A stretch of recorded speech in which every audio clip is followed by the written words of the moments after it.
Hey guys, Loco here.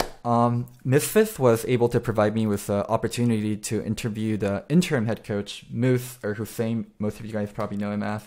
Yeah, so we're going to ask him what actually happened with the sudden change and kind of, yeah, what was going on with Misfit. So let's start with that. What happened? You guys built what some would call a super team and placed, I mean, there's no way to say it, pretty badly, pretty disappointingly. Like, what led up to this? Um, so obviously when we made the roster, we had pretty high expectations of Hmm. ourselves, as everyone else did. And right off the bat, the team was struggling in scrims, as people know from Twitter and stuff. Hmm. But there was clear improvement week to week at the time during the boot camp before the split, so we weren't too concerned by the initial results of the roster. Hmm. Um, And then we got into week one and week two, and things were going pretty well, especially on stage. It still felt like people were learning, but then there was like a certain point where uh, it was clear that there were a lot of disagreements about the direction and the vision of the team between uh, almost everybody in Misfits at the time.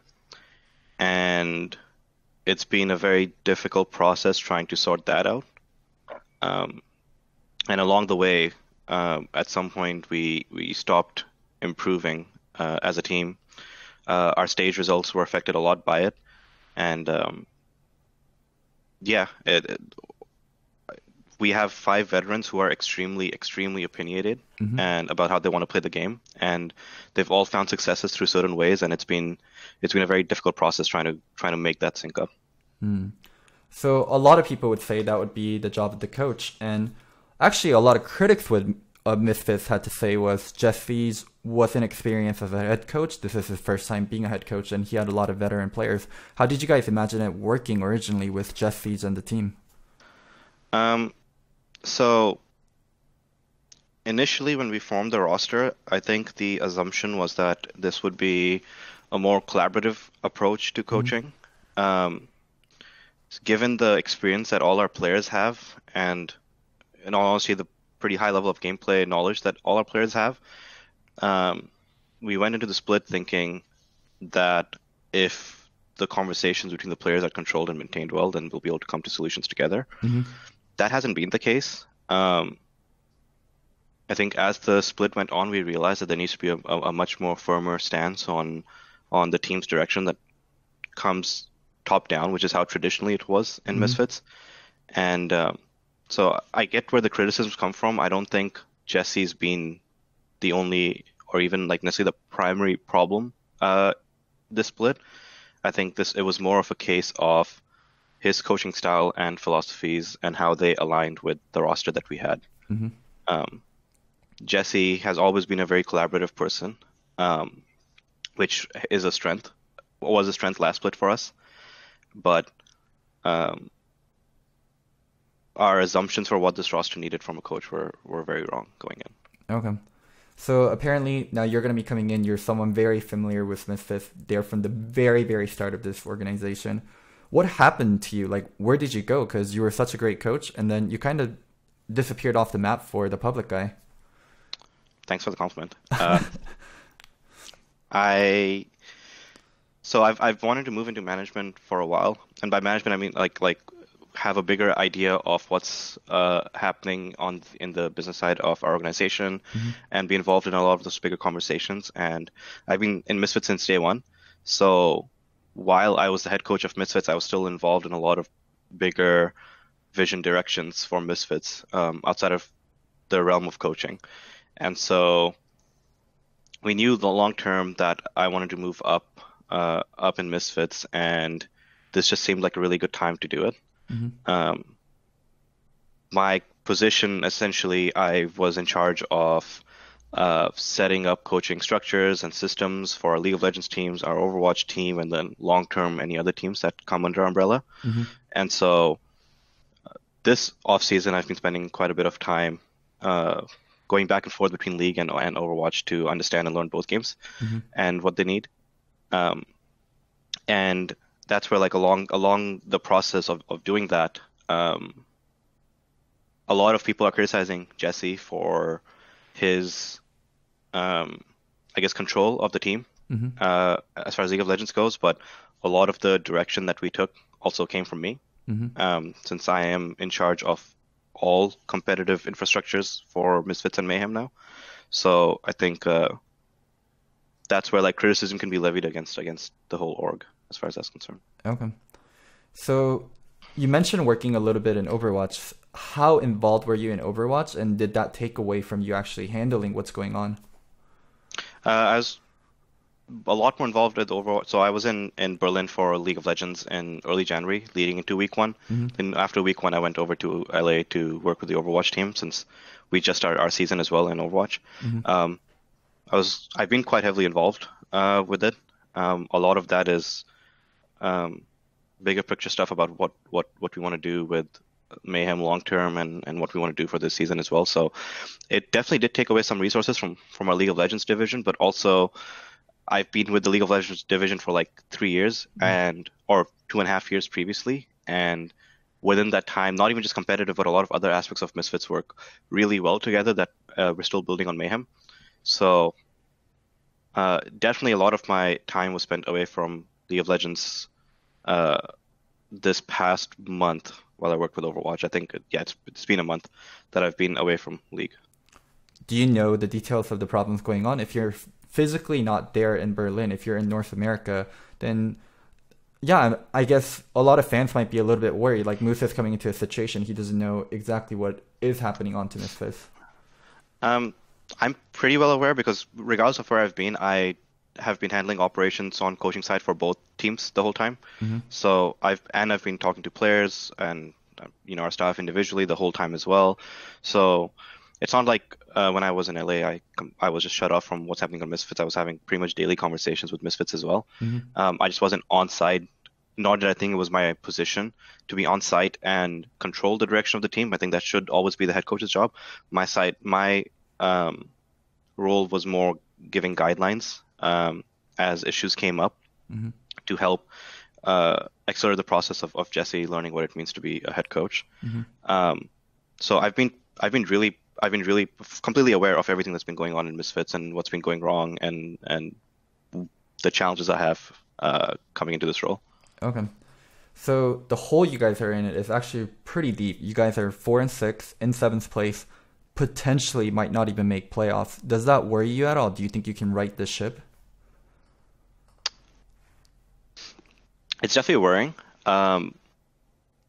This weekend that we're playing, week 6 now, is crucial for our playoff chances.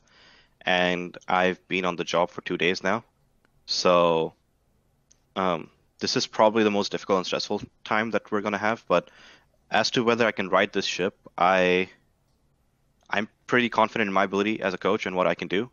And whatever that means for what it takes for our League of Legends squad to succeed, I'm 100% confident that we will succeed in League of Legends. We had a similar setback in 2018 spring, and come into summer like we were 8th place in 2018 spring, I believe, and we came back as 4th. And obviously we had a lot of difficulties in summer as well, but Misfits has never failed to come out of a slump. And I don't think this will be any different. So let's get on the same page. What would it mean for this roster to succeed? What's the bare minimum placement? Like, what are you guys looking at? So obviously, initially, our goal was, definitely top 3 spring and winning summer. Mm-hmm. Right now, it would be very optimistic to pretend like we're a top 3, top 4, top 5 team. Mm-hmm. And therefore set expectations from that sense. So my expectations for spring is to get into playoffs, and then I think from now till playoffs, if we can put ourselves in a position where we're good enough to make playoffs, then I'm confident in top 3. Mm-hmm. If not, then that'll almost define what our summer expectations and plans are. Okay. So you mentioned being able to get out of the slump in 2018. I don't want to be too negative, but LEC nowadays is so extremely competitive. I'm sure you know better than me. With G2 picking up Caps and Park's role swapping. Schalke also looks really strong. OG also looks really strong. Vitality carrying over a lot of their success from last year. It's a lot different than 2018. Does that worry you at all, the strengths of current LEC teams?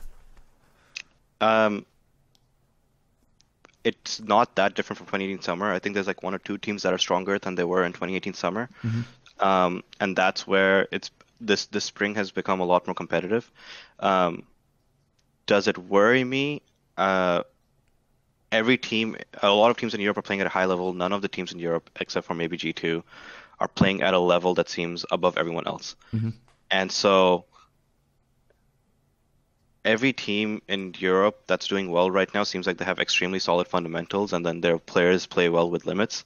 But no team looks like a Griffin or um, a bunch of LPL teams. Hmm. And so, in my mind, I'm not too worried about the competition. I think um, the focus needs to be a lot more on my players playing a lot better individually than they have been, and then B, um, reteaching the basic fundamentals of the game to all of my players because, as most people could tell from our stage games, Hmm. um, regardless of their veteran status, none of our players are playing at a level that their name should suggest. Okay. So in my mind, it's not about the competition; it's more about us. Okay.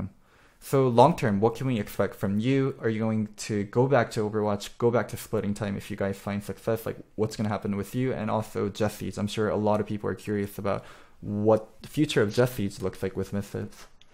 So Jesse has been moved to a player development role. Hmm. What that means is he's already working one on one with a lot of our players, and so the way we've allocated resources now, our players are getting a lot more individual attention than they were previously, Hmm. which means that given any moment, there's no player that's short of critique, and um, that's for our main LEC team and for Academy as well. So all 10 players are Jesse's in charge of their individual development. Hmm. Um, as for me, I can't speak for summer yet Hmm. because there's a lot a lot of different factors that can go into what happens for summer split. Hmm. Um, long term in Misfits, I will uh, probably be returning to my old role and whatever past that as well. Hmm. Um, but before I do any of that, the single most important factor is that a League of Legends team is set up for success, and if Hmm. they are not, then I'll be over here to try to make that happen. Okay. Thank you, Same, for doing the interview. I'm sure it must No be worries. really stressful and really tight. Right about to play the matches. Do you have any final words for Misfit fans and other fans just watching? Yeah, we as an organization should probably have acted faster on making some changes given the results that we were getting. But if anything, I think the drastic changes that we are making right now, um, and potentially more in the future, uh, on coaching side, should show that we will never be okay with anything less than top three. We weren't okay with that 2018. We came in this year with um, and made a lot of changes to try to fix that. It has been working, and we're making more changes, and we'll keep doing that to try to reach our heights. Um, Misfits above all cares about winning, and no matter what happens, I promise all the fans that whatever that means, the ship will turn around. Cool.